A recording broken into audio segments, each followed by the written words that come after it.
Time to round up a big story from the week. In the midst of House Speaker John Boehner's lawsuit against President Obama, 3 new studies reveal the vast majority of enrollees are satisfied with their new health plans. The studies conducted by the Commonwealth Fund, the Urban Institute, and the Gallup organization all reveal that about 1 in 4 people who were uninsured when the health care law was rolled out are now insured, and the largest gains in the uninsured have been among adults under the age of 35. So these are certainly interesting numbers as the Affordable Care Act continues to be under fire. And this is our topic this half hour. We want to hear from you. You can weigh in on our Fox 26 Facebook page or send a tweet. Be sure to use the hashtag Fox26forlife. Joining us live in the newsroom, we have our legal analyst, Chris Tritico, our news analyst, Mustafa Tamiz, and public policy analyst, Jackie Bally. All right, I know Jackie's going to have a lot to say about this information. Take it away, guys. Well, you know, this is exactly what the president said was going to happen, and exactly why the White House has been saying all year long, don't be afraid to run. Democrats, don't be afraid to run on Obamacare because the numbers are going to turn. And the most telling thing here in these polls, and there's 2 things in these polls that's most telling, is first the numbers between under 35, that it's closing that gap.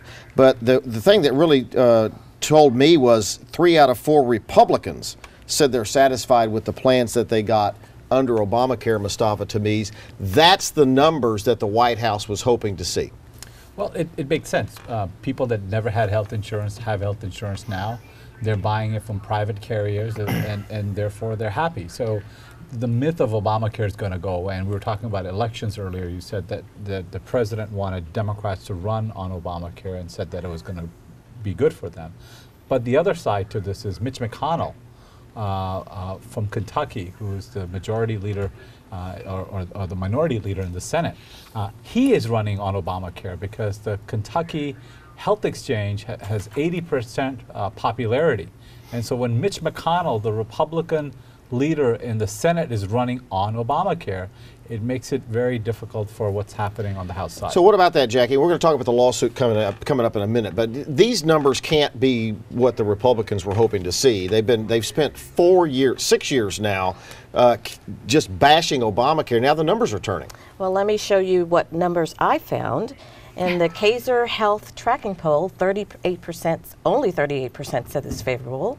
Washington Post, ABC News, 37%. Wall Street Journal, NBC News, 36%. And Pew Research, 41%. So, and they're saying the total opposite of the 3 polls that you just stated. So in other words, Republican-run polls can find the numbers that we want the same way, because the polls that you did state, they did admit that it was a Democrat poll, and it was, read it again, it did say that they did ask Democrats. But I found all you have to do is Google people who are not satisfied with Obamacare, and you will come up with many polls just like you did. But even if first I didn't come up with these polls, somebody else ran these polls. But even if your numbers are correct, that's still up double digits from what it was a year ago, isn't it? I don't think 38% is up double digits. No, that's not true. Let's bring some accuracy into this.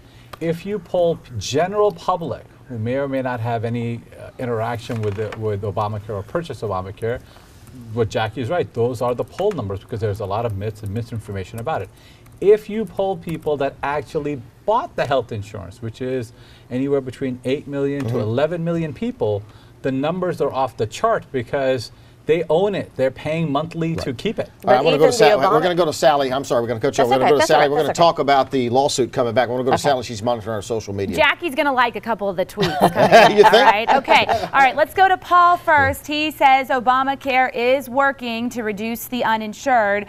Our good viewer Ben here, he is citing the CMS, which is the Centers for Medicare and Medicaid Services, how they're unable to resolve nearly 3 million Obamacare application inconsistencies. He's basically saying states are not verifying residency or citizenship for enrollees other than what is stated on the application. Okay, I'm not just an interesting, Yeah, factoid to add to the other side of and the equation. Ben's always very good about helping us out and giving some good information. I'm not sure that there's anything in the law that requires him to do anything other than verify what's on the application, though. But I want to talk about the lawsuit for a minute. Okay. I don't know who was next. I think you were, Jackie. You know, the Republicans are going to sue the president because he said he gave a waiver, a one-year waiver on the employer mandate that they didn't want in the first place. Explain to me why we're suing the president over something we didn't want to have happen anyway. I'm going to say two things. First of all, the most important thing about Obamacare is to make sure that people are paying. And even the administration has said at least 20% of the people who are enrolled have not paid. So if they don't pay, we're not going to have it to be successful. We have to wait and see when the employer mandate, all the other mandates that have been delayed, what happens. That's the first thing. Second thing is they're not saying they disagree with it. They're saying he is overreaching because he is doing what they're supposed to do.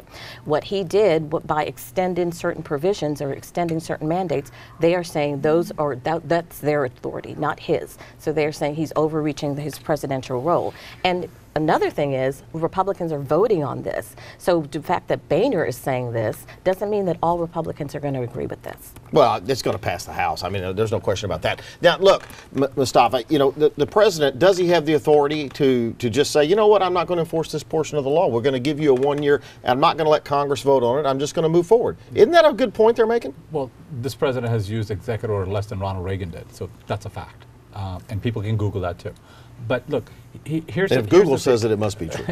here's an important point. There is also a poll that is driving the Republican actions because Jackie's absolutely right. If you look at polling and you say Republican primary voters and what they think of Obamacare, those numbers are incredibly low. And the Republican primary voters want John Boehner and the House Republicans to sue the president to create every obstacle that there is regarding Obamacare. So you're saying it's a political move no matter what? Well, absolutely, but here's the important part. If the Republicans in the House continue to run their agenda based on what Republican primary voters want, they're not only out of step with America, but they're also creating policies that are detrimental to America. And we're out of time. You disagree with that? Of course, and we will take over the Senate, and he will be wrong as usual.